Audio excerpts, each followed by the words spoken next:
Vote পর্বে রাজ্যের police ও প্রশাসনের অফিসার নিয়ে পাল্টা চাপ তৃণমূল এবং শুভেন্দু অধিকারী। এক্স হ্যান্ডেলে গতকাল শুভেন্দু দাবি করেন যে আইপিএস ক্যাডারদের সুনির্দিষ্ট পদে নন আইপিএস অফিসার রয়েছেন, নন আইপিএসদের সরাতে হবে। তৃণমূলের পাল্টা অভিযোগ, শীর্ষ পদ থেকে একজন রাজনৈতিক নেতা সোশ্যাল মিডিয়ায় ভুয়ো তথ্য ছড়াচ্ছেন। কথা বলবো আমাদের প্রতিনিধির সঙ্গে, প্রদীপ্ত কান্তি ঘোষ রয়েছে। প্রদীপ্ত, এই তথ্য যদি ধরে নেওয়া হয় তৃণমূল যেটা বলছে মিথ্যে, তাহলে এত বড় একটা অভিযোগ শুভেন্দু অধিকারী কোন ভিত্তিতে সামনে রাখছেন? তার তরফ থেকে এই বিষয়ে কিছু জানা যাচ্ছে? দেখো, শুভেন্দু অধিকারী এই বিষয়ে তিনি স্পষ্টই জানিয়েছেন যে এই সমস্ত অফিসাররা তারা প্রমোটি আইপিএস অফিসার। শুভেন্দু অধিকারীর পক্ষে যুক্তিটা হচ্ছে যে কমিশনের তরফ থেকে বলা হয়েছে যে সমস্ত পোস্টগুলো নির্দিষ্ট ক্যাডারদের জন্য, আইপিএস ক্যাডারদের জন্য, সেখানে নন আইপিএস বলতে তিনি প্রমোটি অফিসারদের কথা বুঝিয়েছিলেন এবং সে কারণেই তিনি এই অভিযোগ কমিশনে জানান।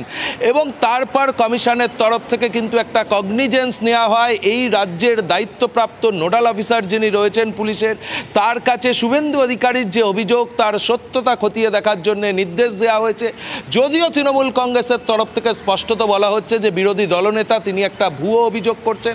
এবং তার আগে তৃণমূল কংগ্রেসের এই চিঠি কমিশনে পৌঁছানোর কিছুক্ষণ আগে গতকাল আমরা দেখেছিলাম যে শুভেন্দু অধিকারীর এক্স মাধ্যমকে পাল্টা রিটুইট করার মাধ্যমে রাজ্য পুলিশের তরফ থেকে জানানো হয়েছিল যে শুভেন্দু অধিকারী যে অভিযোগ করছেন তার বাস্তব কোনো ভিত্তি নেই।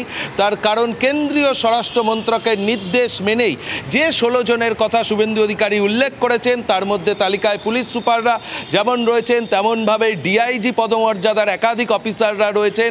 কিন্তু সেই গোটা বিষয়টি কেন্দ্রীয় স্বরাষ্ট্র মন্ত্রকের নিয়ম মেনেই করা হয়েছে। বিরোধী দলনেতার অভিযোগ ভুয়ো, অন্তত রাজ্য পুলিশের তরফ থেকে কিন্তু পাল্টা এই দাবি করা হয়েছে। কিন্তু লিমাই লোকসভা ভোট পর্ব যত এগোতে থাকবে এই চাপ পাল্টা চাপের কৌশল কিন্তু একাধিকবার দুই দলই নেবে, অন্তত তেমনটাই মনে করছে রাজনৈতিক মহল। এবং ইতিমধ্যেই রাজ্য পুলিশের ডিজি রাজীব কুমারকে কমিশনের তরফ থেকে সরিয়ে দেওয়া হয়েছে। রাজ্যের 4টি জেলার জেলাশাসক তারা ডব্লিউবিসিএস অফিস। এই বিষয়টা যে পয়েন্টটা তুমি রেজ করলে এই মুহূর্তে প্রদীপ্ত, শুভেন্দু অধিকারী ঠিক কি বলেছিলেন আমরা দর্শকদের শোনাই।